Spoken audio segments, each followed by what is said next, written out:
여러분 안녕하십니까? 9월 25일 굿모닝 MB 시작합니다. 먼저 오늘의 주요 뉴스입니다. 문재인 대통령이 우리 공무원이 북한 총격으로 숨진 것과 관련해 충격적인 사건이라며 어떤 이유로도 용납될 수 없다고 밝혔습니다. 국회 국방위는 북한 행위를 규탄하는 결의안을 만장일치로 채택했습니다. 정부가 오늘 추석 연휴 방역 대책을 발표합니다. 특별 방역 기간으로 지정된 추석 연휴와 그 다음 일주일에 사회적 거리 두기를 어떻게 할지가 발표됩니다. 일부 보수단체가 다음 달 3일 서울 광화문에서 대규모 군중 집회 대신 차량을 이용한 카퍼레이드 방식의 시위를 하겠다고 밝혔습니다.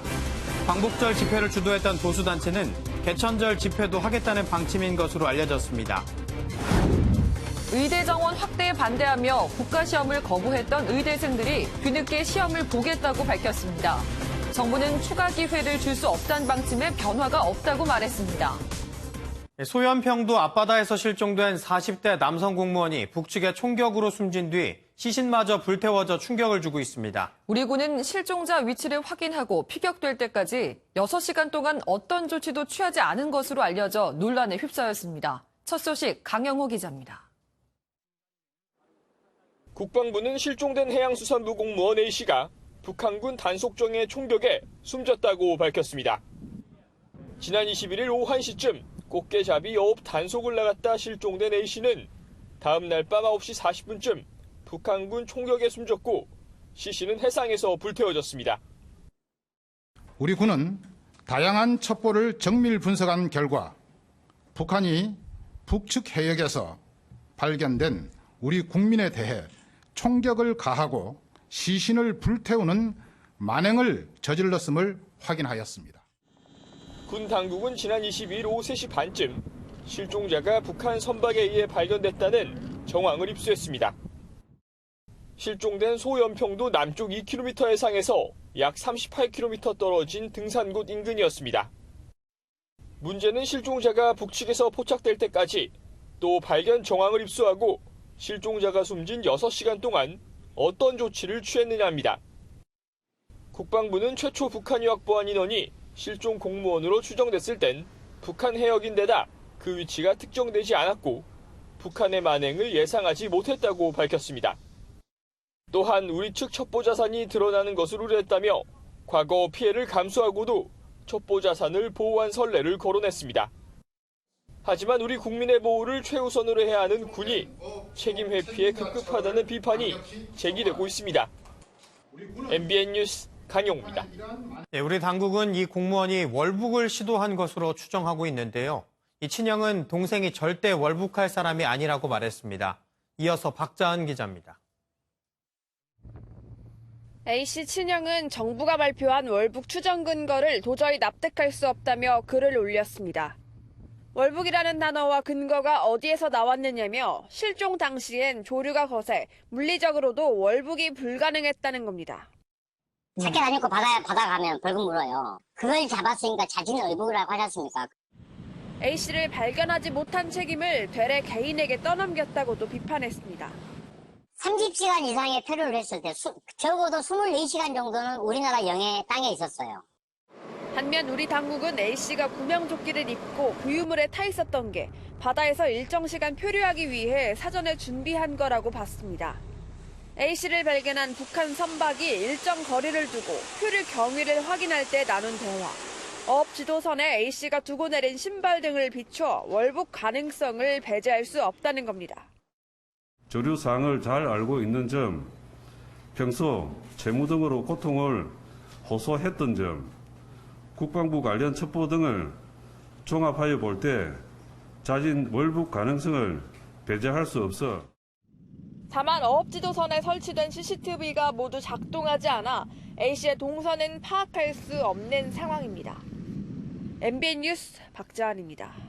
어업 지도선 무궁화 10호는 지금도 공무원 A씨가 실종됐던 연평도 인근 해상에 머물러 있습니다.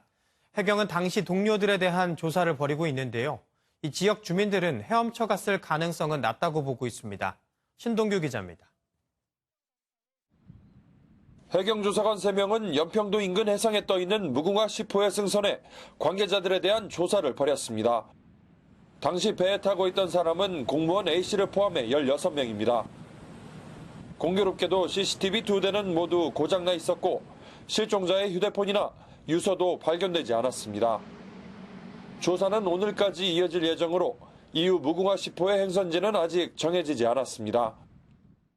국방부 관련 첩보 등을 종합하여 볼 때 자진 월북 가능성을 배제할 수 없어 관계자 등 상대로 상세하게 조사를 진행해 나갈 계획입니다. 연평도 인근 해역에서 주로 조업하는 어민들은 A씨가 헤엄쳐서 월북했을 가능성에 대해 부정적인 반응입니다. 해류가 연평도를 중심으로 반시계 방향으로 돌면서 북측 수역으로 흘러가는 건 맞지만 수영으로 건너갈 거리나 수준은 아니란 겁니다. 철인 3종 경기 이런 데 나오는 선수들이 계산을 해가지고 그것까지 얼마 떠내려간 다음에 물이 좀 약해졌다 그럴 때 육지 얼마 안 남으면 사력을 다해 헤엄치면 갈까? 일반 사람은 절대 그거 안 되는 거예요. 만약 자신들이 의도적으로 북한으로 건너갈 계획을 세운다고 해도 연평도 해역에서 헤엄쳐 건널 생각은 하지 않을 거란 답이 대다수였습니다. MBN 뉴스 신동규입니다. 북한의 우리 국민 총격 사례에 대해 문재인 대통령은 매우 충격적인 사건으로 용납될 수 없다고 강도 높게 비판했습니다. 북한 당국에 대해서도 책임 있는 답변과 조치를 촉구했습니다. 최중락 기자가 보도합니다. 문재인 대통령은 북한이 우리 국민을 총격 살해하고 시신을 훼손한 것에 대해 충격적이다, 용납될 수 없다며 강도 높게 비판했습니다. 충격적인 사건으로 매우 유감스럽다. 어떤 이유로도 용납될 수 없다. 북한 당국은 책임 있는 답변과 조치를 취해야 한다. 이어 문 대통령은 우리 군의 경계태세 강화, 국민의 생명보호를 위한 만반의 태세를 지시했습니다. 청와대는 문 대통령에 대한 보고일지도 공개했는데 첫 보고는 실종 신고 다음 날인 22일 저녁 6시 36분에 첩보 형식의 서면으로 이루어졌습니다. 이후 북한군의 사살과 시신훼손 첩보 신빙성이 높아지면서 문 대통령은 23일 아침 8시 30분부터 9시까지 대면 보고를 받았습니다. 그리고 24일 아침 9시 비서실장에게 다시 한번 사실관계를 확인하면서 NSC 소집과 대국민 발표가 이루어졌다는 것이 청와대의 설명입니다.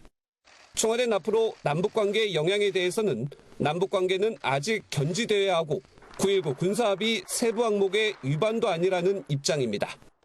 북한의 책임자 처벌을 요구했기 때문에 상응 조치를 보면서 남북관계의 작은 불씨라도 살리려는 노력으로 해석됩니다. MBN 뉴스 최중락입니다. 네, 군 당국이 공무원 A씨가 북한군에 피격당한 경위를 설명했는데요. 앞서 기사도 보셨지만 아직 궁금한 게 많습니다. 정치부 김도형 기자와 자세한 이야기 나눠보겠습니다. 안녕하세요. 네, 김 기자, 먼저 이 공무원 A씨가 실종이 되고 이 피격을 당한 경위부터 한번 다시 쭉 설명을 해주시죠. 네, 40대 공무원 A씨가 실종됐다는 신고가 접수된 건 지난 21일 오후 12시 51분입니다. 네. 1시간 뒤 해군과 해경이 선박과 항공기 20여 대를 동원해 수색에 나섰고 다음 날인 22일 오후 3시 30분 군은 북한 등산곶 일대 해상에서 A씨의 최초 정황을 포착합니다. 이때부터 북한은 실종자의 표류 경위를 확인하면서 월북 진술을 들은 것으로 보이는데요. 예. 6시간 뒤쯤인 9시 40분 A씨를 결국 사살했고 10시 10분경 시신이 불태워졌다는 정황이 포착됩니다. 예. 군 당국은 실시간으로 상황을 청와대 위기관리센터에 보고했고 A씨의 피격 상황이 첩보 수준으로 보고된 건 10시 30분입니다. 문재인 대통령은 다음 날인 23일 새벽 1시 26분부터 유엔 연설을 시작했습니다. 네. 여러 가지 궁금하지만 특히 궁금한 게 이 북으로 간 이유입니다. 이 군은 자진 월북 가능성을 크게 봤는데 군이 이렇게 판단한 데는 근거가 있을 거 아닙니까? 네, 앞서 리포트에서 보신 것처럼 군은 A씨의 자진 월북 가능성이 크다는 근거들을 제시했습니다. 예. 그중 월북 의사를 표명한 정황을 식별했다는 점에 주목하셔야 될 것 같습니다. 무엇을 통해 이 정황을 식별했는지는 군이 확인해주지 않습니다. 보안상 설명이 제한된 부분이기 때문인데요. 예. 과거 사례를 한번 보겠습니다. 지난 2019년 11월 정부가 북한에서 16명을 살해하고 내려온 북한 주민 2명을 북송한 적이 있습니다. 북한 주민이 범행을 저지르고 남측으로 도망온 사실을 우리 정부가 어느 정도 파악하고 있었다는 건데요. 예. 우리 군이 가진 여러 감시 장비를 통해 포착된 SI라고 불리는 특수 정보로 파악했을 가능성이 커 보입니다. 네. 그런데 이렇게 A씨가 자진 월북 의사를 밝혔다고 했다면 사실 북한이 이렇게까지 했어야 됐나 싶기도 하거든요. 네, 맞습니다. A씨가 북측에서 발견된 정황이 포착되고 실제 총격이 이루어지기까지 한 6시간 정도 걸렸는데요. 예. 이 사이 군 당국은 북한의 해군 지휘계통에 지시가 있었다고 추정했습니다. 예. 상부 지시가 내려지고 북한군 단속정이 내려와 실종자에게 사격을 가했다고 설명했습니다. 예. 즉 우발적 상황에서 총격을 가한 것이 아니라 고의적이었다는 의미입니다. 예. 군 당국은 북한이 국경지대의 코로나 방역 조치와 관련해 무단으로 접근하는 인원에 대해 무조건적인 사격을 가하는 것으로 판단된다고 분석했습니다. 네. 그러니까 상부의 지시가 있었다 이렇게 추정이 되는 건데 북한에서 이 코로나19가 그렇게 심각합니까? 이 월북하겠다는 민간인을 사선할 정도로? 네, 일부 탈북민들은 북한이 접경 지역에서 북한 주민을 제외하고 접근하는 모든 사람을 사살하는 것을 원칙으로 하고 있다고 말합니다. 예. 네, 북한의 코로나 상황이 어떤지 탈북민 단체 관계자들의 얘기를 한번 들어보겠습니다. 예. 김정은이가 그 코로나에 대해서 굉장히 예민해 있는 것만은 사실이고 아직 그 비상방역이라 하고 지금 그 수해난 곳에 이제 보면은 코로나 방역을 통과된 다음에야 거기 사람들을 투입한대요. 시신을 해상에서 불태웠다는 점도 같은 맥락으로 이해됩니다. A씨에게 접근한 북한군이 방독면과 방호복을 착용하고 일정 거리를 유지한 상태로 시신을 불태웠다는 게 군의 설명인데요. 예. 하지만 앞서 말씀드린 대로 6시간의 시간적 여유가 있었다는 점은 코로나19 방역이란 목적 외에 남측에 보내는 메시지가 있다는 해석도 나오고 있습니다. 네. 남측에 보내는 메시지라면 어떤 의도가 있었을까요? 네, 앞서게 북한이 남북 연락사무소를 폭파한 이후 경색된 남북 관계를 풀어보기 위해서 우리 정부는 코로나 방역 등 여러 가지 제안을 했었죠. 예. 이런 제안들에 대해 대화에 응할 생각이 없다는 것을 간접적인 답변으로 내놓은 것이 아닌가 이렇게 해석할 수도 있을 것 같습니다. 네. 아까 김 기자도 얘기를 했지만 사실 뭐 이 월북 의사를 떠나서 우리 군이 조치할 시간이 있었는데 그 피격을 막을 수 없었지 않냐, 또 이 조치를 취할 수 있지 않냐 이런 생각도 들거든요. 네, 맞습니다. 군 당국의 답변은 북한이 설마 이런 만행을 저지를 줄 몰랐다고 말하고 있습니다. 예. A씨의 위치만 몰랐지 A씨가 북측으로 넘어가 북측 인원과 접촉했다는 점은 특정하고 있었는데 네. 정부는 아무런 조치를 취하지 않았습니다.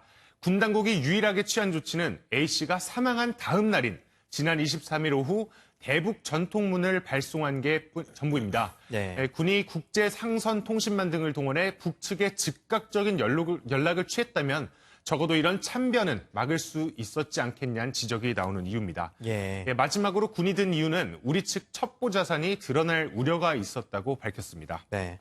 그리고 이 피격 사건이 문재인 대통령의 유엔 연설 시점과 맞물리면서 논란도 있습니다. 이 부분은 어떻게 해석해야 될까요?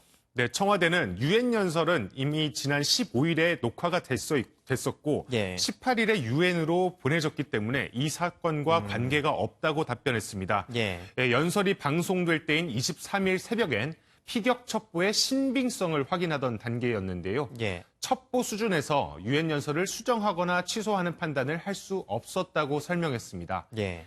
대신 대통령 연설이 진행되던 시간에 외교안보 분야 관계 장관 회의를 소집해 대책을 논의했다고 밝혔습니다. 네.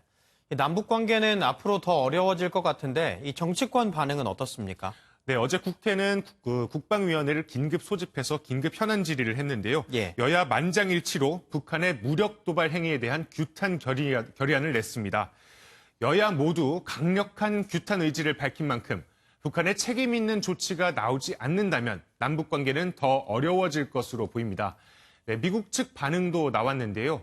미 국무부 대변인실 관계자는 한국이 이번 사건을 규탄하고 북한의 완전한 해명을 요구한 걸 전적으로 지지한다고 밝혔습니다. 남북관계 개선의 불씨를 되살리려 노력하던 청와대도 이번 사건이 상당히 당혹스러울 것으로 보입니다. 네. 아직 북한이 입장을 내지 않고 있는데 어떻게 반응할지도 지켜보도록 하겠습니다. 지금까지 정치부 김도형 기자였습니다. 고맙습니다. 감소세를 보이던 확진자가 그제를 기점으로 다시 증가세로 돌아섰습니다. 수도권 사회적 거리두기를 완화하자 방역의 고삐가 풀린 것 아니냐는 지적이 나오고 있습니다. 강대엽 기자입니다. 어제 0시 기준 신규 확진자는 125명입니다. 사흘 연속 두 자릿수였다가 그제 급반등했고 확진자는 이틀 사이 2배로 뛰었습니다. 동네 마트와 증권회사 등에서 산발적 감염이 잇따르고 있고 기존 집단 감염에서의 전파가 증가하고 있습니다. 방역 당국은 가장 큰 집단 감염 위험 요인으로 방문 판매를 지목했습니다. 밀폐된 공간에서 면역력이 약한 어르신들께서 영응을 곁들인 장시간 설명회를 갖는 것은 감염 역학의 측면에서는 매우 위험합니다. 수도권 확진자는 100명에 가까워졌습니다. 수도권 사회적 거리두기를 2단계로 내린 지 열흘 만입니다. 몇 주 전에 300~400명씩 피크 막 올라가던 거를 꺾은 거는 맞는데 아직 그 안정적으로 관리한다고 할 수 있는 정도로 감소한 건 아니죠. 정부는 거리두기 완화 이후에 감염자 추이를 분석해 오늘 추석 특별 방역 방안을 발표할 예정입니다. 신규 확진자 수가 반등한 상황에서 추석 특별 방역의 수위가 어떻게 결정될지 이목이 집중되고 있습니다. MBN 뉴스 강대엽입니다. 국가 무료 접종 독감 백신 일부가 운송 중 상온에 노출되는 문제가 생기면서 정부가 백신 중 500만 명분의 샘플을 조사하고 있죠. 시민들의 불신이 생기다 보니 병원마다 유료 접종을 받으려는 사람들이 몰려들었습니다. 박은채 기자가 현장을 다녀왔습니다. 서울 강서구에 있는 건강검진센터입니다. 독감 국가 무료 접종 대상이 확대됐는데도 본인 돈 2만 5천 원을 내고 백신을 맞으려는 사람들로 인산인해입니다. 센터 입구부터 내부까지 발 디딜 틈조차 없습니다. 점심시간이 다가왔지만 많은 시민들이 예방접종을 위해 남녀노소 줄을 서 있습니다. 국가 공급 물량의 운송 과정에 문제가 제기되면서 시민들의 불안이 커진 탓입니다. 문제가 된 500만 도즈의 품질 검사 기간이 2주가량 걸린다는 점도 시민들의 발길을 재촉했습니다. 모자랄 것 같기도 하고 수량이 뉴스에 나온 거 보고 더 서둘러야겠다 싶어서 빨리 왔어요. 집에 부모님도 계시니까 혹시나 싶어서 또 안 좋게 영향을 끼치면 안 되니까 그래서. 독감 백신은 빠르게는 2주 후에 항체가 형성됩니다. 전문가들은 10월 중에 접종하는 게 좋다고 설명합니다. 독감 그 유행 시기는 대체로 11, 12월에 유행을 하게 돼 있고요. 항체 생성률은 2주에서 4주 정도로 10월 전후로 이렇게 맞아주시는 게 효과가 잘 나타나리라 생각됩니다. 정부는 운송 과정에서 문제가 발생한 독감 백신 물량을 조사하고 있으며 처리 방침은 오늘 오후 발표할 방침입니다. MBN 뉴스 박은채입니다. 요즘 코로나19 때문에 어디든 가면 출입명부를 적는 게 익숙해졌는데요. 동시에 이렇게 적어낸 내 개인정보가 제대로 관리가 될까 우려스러운 면이 있었던 것도 사실입니다. 그런데 걱정했던 일이 실제로 벌어졌습니다. 몰래 식당에 출입명부를 찍다가 발각되자 도주한 남성이 경찰에 체포됐습니다. 김태림 기자입니다. 남성 2명이 골목길을 뛰어갑니다. 얼마 가지 못해 잡힌 남성은 식당 직원에게 저항하며 끌려갑니다. 식당에 출입명부를 몰래 찍다 발각됐는데 실수로 찍었다며 식당에서 도망친 겁니다. 식당 직원은 도망치는 남성을 뒤쫓았고 몸싸움 끝에 이곳에서 남성을 붙잡았습니다. 그제 저녁 남성은 손님인 척 식당에 들어와 출입명부를 달라고 했습니다. 하지만 남성은 출입명부를 계속 넘기고 있었고 직원은 이상한 낌새를 느꼈습니다. 맨 처음에는 말 버벅거리면서 자기가 찍으려고 찍은 게 아니고 실수로 찍어진 거라고 먼저 얘기를 했고요. 그럼 일단 어쨌든 갤러리 보여달라고 계속 요구를 했죠. 식당 직원이 잠깐 고개를 돌린 사이 이 남성은 도주했고 직원에게 잡히자 휴대전화를 빼앗기지 않으려고 저항했습니다. 이 남성은 촬영 사실을 계속 부인하고 있는 것으로 알려졌습니다. 경찰은 이 남성의 휴대전화를 포렌식에 넘기고 건조물 침입 혐의로 조사하고 있습니다. MBN 뉴스 김태림입니다. 어제 오후 서울 도심에서 70대 운전자가 몰던 차량이 중앙선을 넘어 인도로 돌진하는 아찔한 사고가 발생했습니다. 이 사고로 1명이 숨지고 3명이 다쳤는데요. 퇴근 시간을 앞두고 현장은 아수라장으로 변했습니다. 사건 사고 소식 이혁근 기자입니다. 찌그러진 은색 승용차가 인도 위에 서 있고 가로등은 엿가락처럼 구부러졌습니다. 엔진은 아예 차에서 분리돼 튕겨나왔습니다. 운전자는 구조 중이고요. 사고는 은색 승용차가 중앙선을 넘어 신호대기 중인 검은색 차량을 들이받으면서 발생했습니다. 추돌 충격으로 인도까지 돌진했는데 피해 차량 여성 운전자는 다치지 않았지만 가해 차량 동승자는 숨졌습니다. 또 인도를 지나던 행인 2명이 다쳐 인근 병원으로 이송됐습니다. 경찰은 가해 차량 운전자의 치료가 끝나는 대로 정확한 사고 경위를 조사할 예정입니다. 전북 남원에서는 김 부각 공장에 불이 나 공장이 잿더미로 변했습니다. 인피는 없고요. 재산 피해 추정되는 금액은 1억 8천 정도 됩니다. 대구에서는 승용차가 주차돼 있던 SUV를 들이받고 불이 났습니다. 다친 사람은 없었지만 차량이 불타면서 1,100여만 원의 재산 피해가 났습니다. MBN 뉴스 이혁근입니다. 건물을 철거할 때 나온 폐성면을 엉터리로 처리한 업체가 무더기 적발됐습니다. 1급 발암물질인 성면은 처리 과정에서 철저한 수칙을 지켜야 하는데 몰래 매립하거나 포장 없이 운반하고 방치한 곳도 있었습니다. 윤길환 기자가 보도합니다. 수도권의 한 폐기물 처리 업체입니다. 꽁꽁 싸맨 천을 걷어내자 낡은 슬레이트 더미가 보입니다. 오래된 축사를 철거하다 나온 폐성면을 신고 없이 처리하고 1년 가까이 내버려뒀습니다.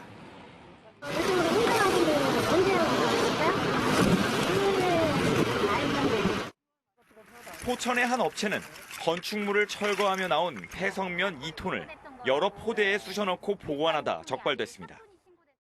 그냥 급하게 거기가 다 정리하다 보니까 그래서 그렇게 한 거죠. 경기도가 폐성면을 몰래 묶거나 포장도 하지 않고 운반에 방치한 폐기물 처리업체 27곳을 적발해 검찰에 넘기기로 했습니다. 성면은 각종 폐질환을 유발하는 1급 발암물질이라 운반과 처리 과정에서 안전수칙을 철저히 지켜야 합니다. 먼지가 날리지 않도록 그 폐성면을 담아서 입불을 막고 보관을 한 후에 그 폐기물, 허가를 받은 폐기물 처리업자에 의해서 그 처리 장소로다 운반 처리를 해야 되는데 폐성면을 불법 매립하거나 신고 없이 수집 운반하면 2년에서 7년의 징역이나 2천만 원에서 7천만 원의 벌금에 처할 수 있습니다. MBN 뉴스 윤기란입니다. 이스타항공 대량 해고 논란의 중심에 있던 이상직 더불어민주당 의원이 자진 탈당했습니다. 당내 감찰을 받아왔던 이 의원은 당에 폐를 끼치지 않겠다며 잠시 당을 떠나 있겠다고 밝혔습니다. 선한빛 기자가 보도합니다. 더불어민주당 감찰 대상 1호로 조사를 받던 이상직 의원이 결국 자진 탈당을 선택했습니다. 이스타항공 창업주로 대량 해고와 임금 체불 논란에 휩싸인 의원은 윤리감찰단이 본격적으로 가동된 지 일주일 만에 탈당했습니다. 선당 후사의 자세로 더 이상 당에 폐를 끼치지 않겠습니다. 잠시 당을 떠나 있겠습니다. 이낙연 민주당 대표가 취임 후 출범시킨 윤리감찰단 1호 조사 대상인 김홍걸 의원과 이상직 의원은 각각 제명과 자진 탈당으로 결론났습니다. 민주당 핵심 관계자는 당에선 이 의원이 결단을 내려주길 바랐던 여론이 많았다면서 이 의원이 지금이라도 결정해줘 다행이라고 말했습니다. 민주당은 송구스럽다는 짧은 공식 입장을 내놨습니다. 국민들과 당원 여러분들께 송구스럽습니다. 이번 일을 계기로 자성의 계기가 되고 또 경각심을 갖도록 하겠습니다. 앞서 박덕흠 의원의 탈당으로 여당의 공격을 받았던 국민의힘은 이 의원이 탈당이 아닌 사퇴를 해야 한다고 지적했습니다. 탈당으로 해결될 사안이 아닙니다. 검찰의 엄정한 수사와 함께 또 본인의 비상한 결단이 있어야 될 것으로 생각합니다. 피감기관으로부터 수천억 원대 특혜 수주 의혹을 받는 박덕흠 의원이 그제 탈당 선언을 하자 민주당은 의원직을 사퇴하라며 꼬리 자르기라고 비판한 바 있습니다. MBN 뉴스 선한빛입니다. 트럼프 미국 대통령이 지난 18일 별세한 긴즈버그 대법관의 조문을 갖다가 추모객들의 야유 세례를 받았습니다. 대선이 끝나고 후임자를 뽑아달라는 고인의 유언에도 후임자 지명을 강행하려 하기 때문입니다. 보도에 장명훈 기자입니다. 트럼프 대통령이 고 루스베이더 긴즈버그 대법관을 조문했습니다. 트럼프 대통령은 부인 멜라니아 여사와 함께 검은 마스크를 쓴 채로 고인에 대한 경의를 표했습니다. 그런데 갑자기 침묵을 깨는 추모객들의 야유가 터져 나옵니다.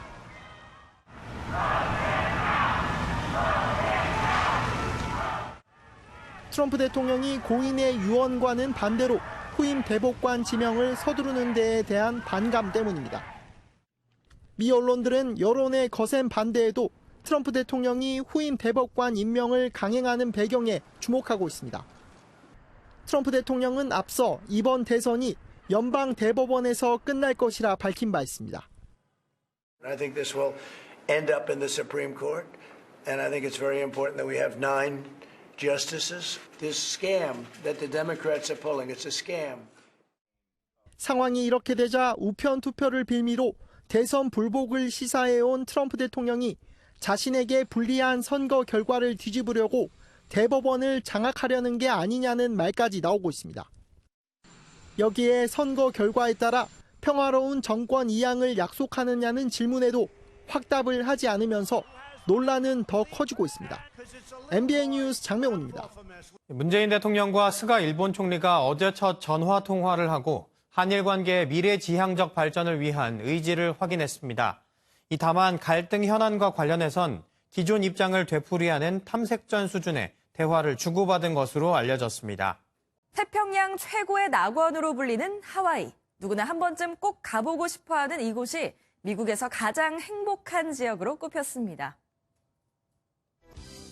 미국의 50개 주를 대상으로 행복지수를 조사했다고 합니다. 가장 행복지수가 높은 주가 어딘가 봤더니 바로 하와이였습니다. 아마 많은 분이 예상하셨을 것 같은데요. 온화한 날씨와 아름다운 산, 그리고 여유로운 해변. 환경이 행복의 유일한 조건은 아니겠지만 조사 결과 행복을 느끼는 데는 매우 중요한 요인으로 나타났다고 합니다. 저도 꼭 한번 가보고 싶네요. 이렇게 좋은 하와이, 우리만 누릴 순 없죠. 사람 손에 길러지던 거북이들도 드디어 자연으로 돌아갔다고 합니다. 거북이 중 가장 크기가 큰 푸른 바다 거북은 국제적으로 멸종위기종에 분류돼 있는데요. 따라서 대부분 국가에서 보호를 위해 힘쓰고 있습니다. 하와이의 한 해양 테마파크에서 태어난 이 푸른 바다 거북 5마리도 해양센터로 옮겨져 극진한 보살핌 속에 자랐는데요. 드디어 자연 적응 훈련을 마치고 고향인 푸르른 바다로 돌아갔다고 합니다. 야생으로 방류된 후에도 추적 장치로 지속적인 관찰을 받으며 거북이 보전을 위한 연구에 도움을 줄 거라고 하네요. 모든 사고엔 골든타임이 있죠. 일촉즉발의 상황에서 망설임 없이 행동에 나선 이분. 역시 영웅은 우리 근처에 있었네요. 미국 아이오와주 고속도로에서 대형 트럭 한 대가 화염에 휩싸였습니다. 다른 트럭을 운전하다 사고를 목격한 이 남성. 매캐한 연기가 가득 찬 운전석 쪽으로 주저없이 다가갑니다. 구조를 가로막는 창문을 부수고 방향을 알려주며 구조에 성공했는데요. 그 후 더 큰 불길이 차량을 삼켜버렸습니다. 간발의 차로 인명피해를 막은 이분 덕에 운전자는 무사히 치료받고 퇴원했다고 하네요. 금요일인 오늘도 내륙 지역은 높고 파란 가을 하늘이 함께하겠습니다. 아침 공기는 차갑지만 낮에는 서울 25도, 대전은 26도까지 올라 일교차가 크게 벌어지겠고요. 낮도가 내린 선선하겠습니다. 반면 강릉의 낮 기온은 20도에 그치면서 아침 기온과 별반 차이가 없겠습니다. 바로 동해안에서는 오늘도 동풍의 영향으로 비가 오기 때문입니다. 모레 새벽까지 많은 곳, 강원 산지에서는 80mm 이상, 영동과 경북 북부 동해안에서는 20에서 60mm, 영남 해안에서는 5에서 30mm가량의 비가 오겠습니다. 한편 대기가 불안정해지는 오후부터 저녁 사이에는 충청 남부 내륙과 전남에서 소나기 구름이 만들어질 텐데요. 양은 5에서 20mm 정도가 되겠습니다. 레이더 영상입니다. 지금 동해안에서는 비가 오고 있고요. 강한 비구름대가 자리하고 있는 강원 산지에서는 호우주의보가 내려져 있습니다. 내륙에서는 오늘도 가끔 구름 많은 날씨 예상됩니다. 영동의 비는 오락가락하면서 일요일까지 이어지겠습니다. 영남 동해안의 비는 오늘 오전까지 이어지다가 그치겠습니다. 전북 동부와 제주도에서는 산발적으로 빗방울이 떨어지는 곳이 있겠습니다. 자세한 현재 기온 살펴보겠습니다. 서울 16.9도, 춘천 14.2도, 대전 15.3도, 대구 16도로 시작을 하고 있습니다. 한낮에는 서울 25도, 청주와 대전 26도, 광주도 26도, 안동과 대구는 25도로 어제와 비슷하겠습니다. 영동 지역의 비는 일요일 새벽까지 이어지겠습니다. 내륙 지역은 맑은 가운데 일교차 큰 가을 날씨가 예상됩니다. 건강관리 잘해주세요. 날씨였습니다.